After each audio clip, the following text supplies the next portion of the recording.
Hello and welcome back to my channel. My name is Lizzie and here we are for the 2021 yearly wrap-up. I have cats in here who might make some noise. Okay, I thought long and hard about how to kind of wrap up the year, which were my top 10 books of the year. And I think we'll talk about the hits, the highs, the lows, the hits, the misses, the honorable mentions even. But I gave myself some rules. I could not put rereads in here. So obviously me reading ACOTAR or Throne of Glass, those would be in my top 10. So I gave myself kind of a rule that I could not put anything that were rereads for the year. So then I don't have any guilt about what I'm picking. Okay, so we're going to go off with my top 10 books of the year. Okay, coming in at number 10, Empire of the Vampire. This one is by Jay Kristoff. It is like if Name of the Wind and An Interview with a Vampire all morphed into one book, and it's excellent. I was a bit hesitant, or maybe, I don't know, in the beginning, it was okay, but it steadily got better and better and better, which is why it's coming in at number 10. And also this edition is the Illumicrate edition, and it is truly, absolutely stunning. I mean, you can't even deal. And by the end of it, I'm left with more questions than answers. I can't wait for the sequel. I think it's going to be excellent. I love Jay Kristoff's writing. I know he can be questionable sometimes, but I think he has owned up to a lot of his mistakes in the past. But I truly was really in love with Gabriel by the end of this book. I think it was really well done, very interesting, and something I really hadn't read before. So it's coming in at number 10. Number 9, It Happened One Summer by Tessa Bailey. This book was so freaking cute. I can't even deal with just how cute it is. It's the grumpy meets sunshine trope. It's very much kind of like Schitt's Creek, honestly, like Alexis Rose and some grumpy fishermen. I think it even kind of says it's a Schitt's Creek inspired rom-com on the back, but it is so cute, so fabulous, really spicy. Well, not super spicy, but it's spicy. I loved it. We're here for it. It's definitely number 9. I can't stop. There are times where I can't stop thinking about it, especially after I read it. Excellent book. Oh, and Tessa Bailey has become almost one of my Insta-buy authors. I truly love her stories and her writing. So definitely a great one. Number 8.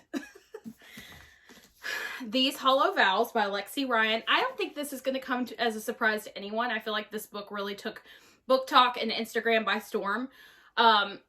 It's great. I'm not going to go into synopses on these books, but I really, really loved this. I think it was almost inspired with the two guys who are the focal points. It reminds me a lot of ACOTAR, not in a bad way and not in a knockoff way, but it definitely has those vibes. And by the end of it, I was ready for the sequel. And the sequel doesn't come out until July of 2022. So it's going to be a hot minute before we get to dive back into this world. But it was excellent. I was really, really into the story. And it's just great. Really good. Number 8. Number 7. I went with Kingdom of the Cursed. So this book was one of the last reads that I did of 2021. It was so good. It was everything I wanted Kingdom of the Wicked to be, because I wanted that book to be spicy, and this hits. This was great. I can't say enough of how much I love Wrath. And a lot of the twists in this book are definitely predictable. I really do think that you kind of know what's coming and what's going to happen, but it didn't bother me. I was okay with that fact. And it kind of put Kingdom of the Wicked to shame. To me, that kind of knocked it down. Kingdom of the Wicked to me, to a 3.5 star read. Whereas this one is just everything I wanted it to be in the first place. So, Wrath, you have my heart. Can't wait for the finale book of this next year. Definitely on one of my most anticipated reads of 2022. I think it's called Kingdom of the Feared. All right, coming in at number 7 is Club 22. So this is a reverse harem read by Tate James. It is the 3rd book in the Hades series, so it's set in the Shadow Grove world, which is the Madison Kate like spin-off world. It's great. I love Tate's writing. I read a lot of her books this year. Like, I read the Madison Kate series twice. I read the Hades series through once because it was the one that came out this year. I love it. Club 22 is the 3rd book in the series. I just really, the cliffhangers in that book were excellent. The way it ended was really, really great. So for me, that was definitely number 7 on the list. And number 6 is going to be Kate. So this is the 4th book in the Madison Kate series. There are 4 plus a novella. It is another reverse harem. We have Cody, Archer, Steele, and Madison Kate. I read this twice, I think, as I mentioned, and it's great. I can't wait to read it again, honestly. It's on Kindle Unlimited. They both are, so the Hades series and the Madison Kate series, plus there's another new series, which I have not started. It'll be my next book after I finish the current Kindle Unlimited book I'm reading. I just love it. Her books are great. The writing is super spicy. It is just exactly what you want to read. And if you haven't tried a reverse harem, give it a shot. Like, it might blow your mind. So anyway, Kate is the final book in the series. We have Steele on the cover with Madison Kate. So each of the guys gets their own cover, essentially, with her books. I love it. I think Archer was my favorite. Who was yours if you read it? Coming in at number 4. We have The Takeover. So another author I discovered this year was T.L. Swan. She writes, without a doubt, my favorite rom-com style novels of anyone I've ever read. Her books make me laugh out loud. And The Takeover was probably my favorite. So it's part of the Miles High Club series. You've got The Stopover, The Takeover, and The Casanova. And those are like the 3 current ones. And they're all brothers. I'm telling you, this book, though, is the 2nd book. And you really don't necessarily have to read them in that order. But yeah, I mean, you should. The Stopover's great. The Casanova's great. And The Takeover, for me personally, is my favorite. I love Tristan.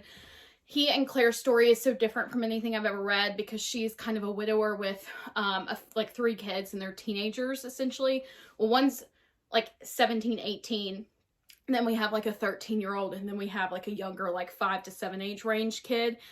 So the dynamics and the funniness of this book is just excellent. I adored it. I think it's being made into a movie possibly. And let me just tell you, I can't wait. So The Takeover for me was definitely number 4 on the list. Okay, coming in at number 3, we have Gleam. So this is the 3rd book in the Guild series by Raven Kennedy. It blew my mind. Quite literally was one of the best 3rd books in a series. So there's going to be 4 technically. The ending, if anyone else read it, that ending was astronomically great. Like, I was in pain. I loved it. I hated it. It was just such a good book. So the 4th one comes out in May, I believe. And the Bookish Box did a set of hardcovers for it. So I'm impatiently waiting on those so that I can own the series in its entirety. It's on Kindle Unlimited if you're interested. It's a spinoff of the King Midas story, and it's good. It's got spice. It's got a badass heroine. It's got an amazingly hot, like, dude in there who really doesn't come in until the end of book 1. And I'll tell you, like, the first book for me was kind of like, this is okay, like 3.5 star. The last 20 pages of it, though, that's when things get good. So bear with me through the beginning of the first book if you pick it up and you're like, Lizzie, what the hell did you just tell me to read? Like, this is kind of weird. No, trust me, it's great. By the time you get to the 3rd book, I can't. I have no words. So, give me all the art of Aaron in this world. It's great. So, that's number 3. Drum roll for number 2. By no surprise, it's A Crown of Gilded Bones. I think this one received either you really liked it or you really hated it. I really liked it. Obviously, because it's number 2 on my list. I saw what was going to happen in this book coming a mile away. Like, I knew what happens at the end of this book was going to happen. So I wasn't really shocked. I expected it. I think it was kind of like necessary almost. But when you get to the end of this and you see Poppy come into her powers, it was just like Wanda in the last episode of WandaVision for me. I loved it. I think that ending with Poppy really took away from what happens, the bad part, the part you would want to put the book in the freezer in.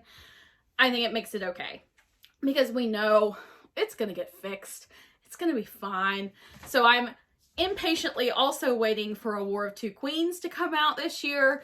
Definitely one of my most anticipated books as well. So this one came in at number 2. And lastly, number 1. Will this be a surprise to anyone? What are your predictions here? I think it's not shocking. It is A Court of Silver Flames. So this was Sarah's book for the year. This is the continuation of the ACOTAR series. It is about Cassian and Nesta. And I sobbed at the end. I will say, I still love Feyre and Rhys way more than I do Cassian and Nesta. Like, Nesta, she pisses me off for a while. I'm so glad that we got a conclusion to everyone's story, but I was hungry for more Rhys and Feyre. Like, to me, they're my OGs. Like, they're my faves. So getting to be back in this world was like homecoming for me. I really loved this book. It may not have had the biggest plot in the world, but to me, again, it was like being home with my favorite people. It just was incredible. Sarah's writing has really like matured in a lot of ways. Like, if you think about where we came from with like the beginning of Throne of Glass and all that, it just is so good. And the spice level, great. Now the audiobook, not a huge fan. I really love audiobooks, but I do not care that much for the reader of this one. I just had a hard time with the growling, if you know what I mean. But overall, this book was excellent. I am so excited about the next installments and to see where things go. So this guy was my number 1. Was any of this surprising to anyone? Did anyone see these coming? I don't know. All right, so I feel like we should do some honorable mentions here because I think that's important for what like almost made the cut. So the Mr. Masters is the first one in the Mr. series by T.L. Swan, and it's like an age gap nanny versus boss romance story. So great. It was, I think The Stopover was the first book I ever read by T.L. Swan, and the Mr. Masters was maybe the second or third. I blew through it. It was great. Definitely loved that one. And then this series recently has taken me by the throat and won't let go. And that is Lore Olympus. And I'm late. I am so late to this craze. But let me tell you, I blew through the entirety of the webtoon. Like, after I finished this volume that was in print, I ran to webtoon, downloaded the whole thing. I'm now caught up on the season 2, like, mid-season finale. And I'm in pain. It is so good. If you like comics at all, if you like a Hades and Persephone retelling, this one is excellent. I don't know. I can't stop thinking about it. I really want to like just reread the entirety of the webtoon because it just was so freaking good. So good. The last honorable mention that I'll go through is going to be Chain of Iron by Cassandra Clare. I truly like all of the Shadowhunters world minus the first 3. Chain of Iron is great. So it's the second book behind Chain of Gold. It was painful. Like, it was so good, but so painful because there were so many like miscommunications in this book that could have just been avoided, but it made it all that much better because it wasn't like annoying miscommunications. It was like, oh God, this is really painful. Like, all of these characters are hurting in some capacity and having to make some pretty like intense choices. And I really don't know where things are going to end up when we finish it, but I'm excited to see where that one goes. So it definitely like makes my like honorable mentions as one of my favorite books of the year. Okay, now that we have gone through the favorites of the year, the honorable mentions, let's get to the misses.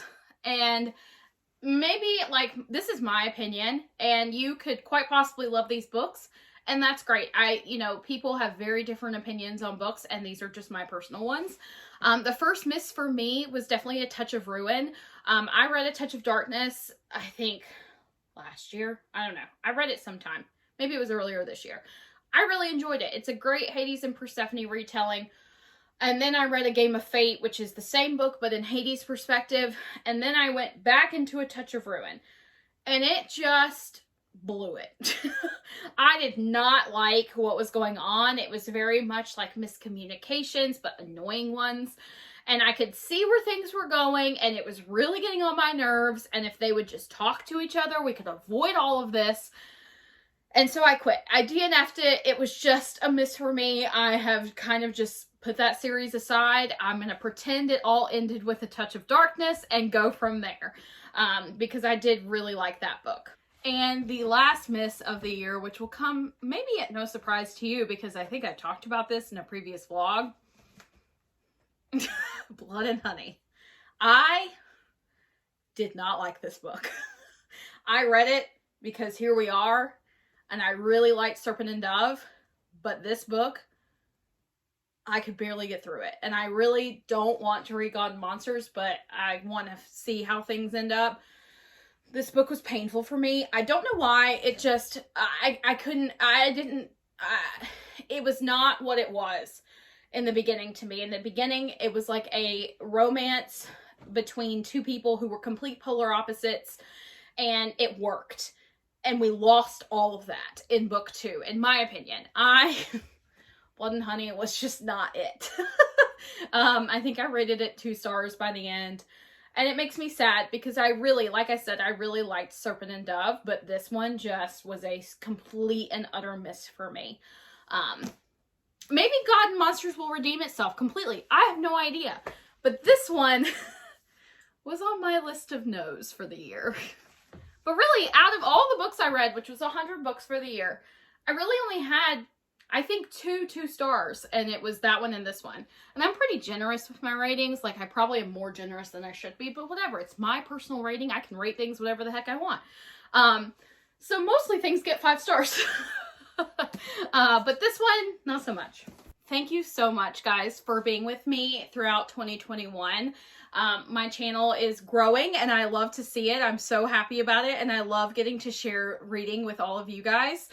Tell me like what you want to see in 2022. I am continuing to read. We're in the middle of like 7 different books right now. I really just like to vlog about my daily life. Thanks so much for being here, guys. If you're new, I'd love to have you subscribe and stay with me for the next year or more, or forever, or how long I'm doing this, because this is so much fun for me and such a like fun relief of any stress and anxiety that I have. So anyway, if you guys liked this video, please give it a thumbs up, and I will see you in my next one.